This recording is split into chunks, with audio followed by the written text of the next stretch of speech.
The global warming crowd is back. What was it? The UN, the IPP, UPP, WEPP, whatever the group is, the climate science group.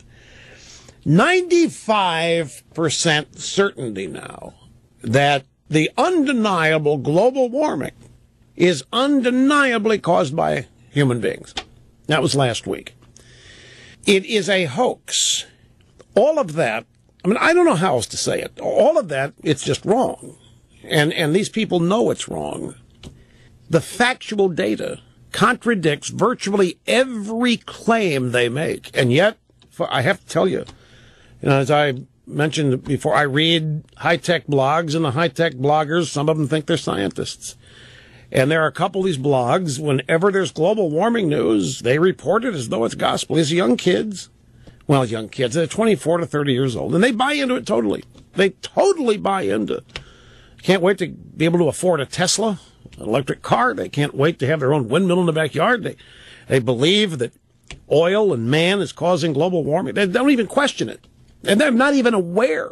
And of course, these people think they're some of the smartest people in the world. They're not even aware that the whole thing's been debunked. Real science. Stephen Goddard. This summer, the U.S. has experienced the fewest number of 100-degree readings in 100 years. The 5 hottest summers were 1936, 1934, 1954, 1980, and 1930. And all of them occurred with a CO2 level below 350 parts per million. 4 of these summers were before the number one cause of global warming, SUVs and fossil fuel burning vehicles.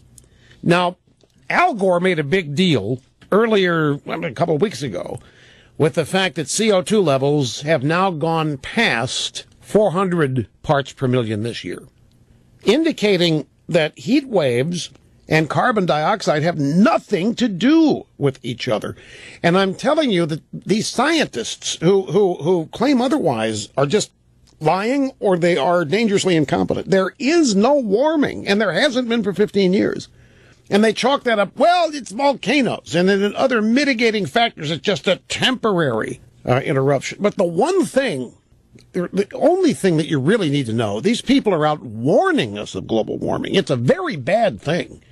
I mean, it's going to destroy this. It's going to forever change that. It might swallow up entire coastlines and islands. It's a very bad thing to these people. So any news that it isn't happening ought to be greeted with happiness, right? But it isn't. Any news that global warming isn't happening causes a panic and causes a crisis. And that's because, I say again as a broken record, global warming is a political issue. It is as much a political issue to the left as abortion is. It's as big a political issue as healthcare is. It is nothing more than another spoke in the wheel that advances the Democrat or leftist agenda. It's not science. It has nothing to do with science. It's simply called science because science is still an area where most people do not think it's been corrupted, do not think it's been politicized. And I'm here to tell you virtually every walk of life that the Democrats or the leftists talk about is political and has been corrupted politically and is used to advance the agenda. Seriously, if rising sea levels are going to forever alter or swallow up parts of New York City, wouldn't it be good that that isn't happening? It would. And they're not happy. And you know what else? They have been suggesting various ways to stop this warming. Why not take credit for it? If 15 years and no warming has taken place, why don't they say it's because of them and their efforts that they have succeeded in having governments implement all around the world? It's working, and we just need to do more of this. They don't even do that. All they do is get their backs up and start lying even more. I mean, it's to me, that's the single biggest piece of evidence to refute them that there is.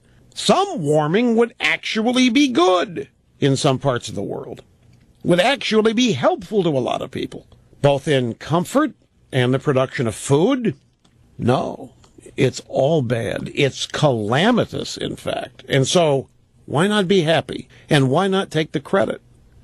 Well, the answer is the political agenda depends on people believing they are responsible for it.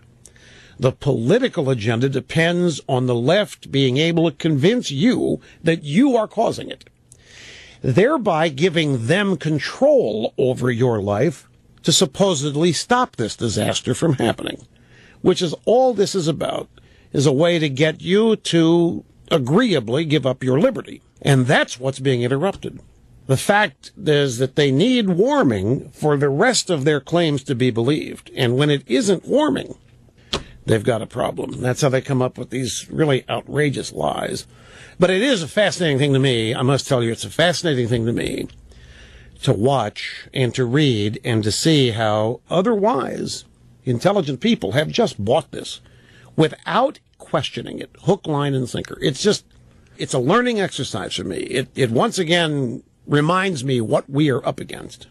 And it's frustrating at the same time.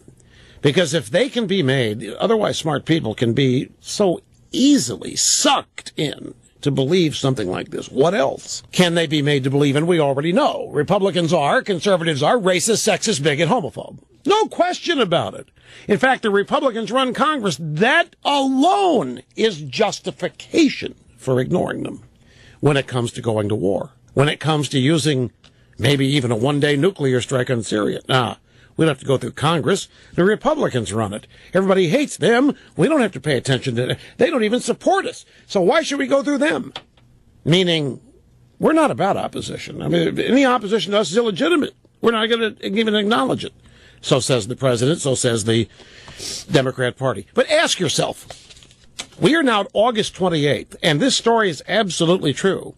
How many overwhelmingly, abnormally hot days have captivated the media this summer in their reporting?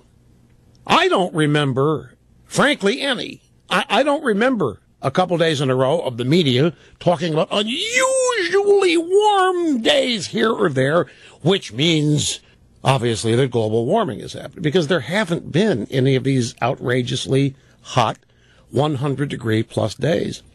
The evidence keeps mounting that the pro-global warming people are nothing but a bunch of political hacks.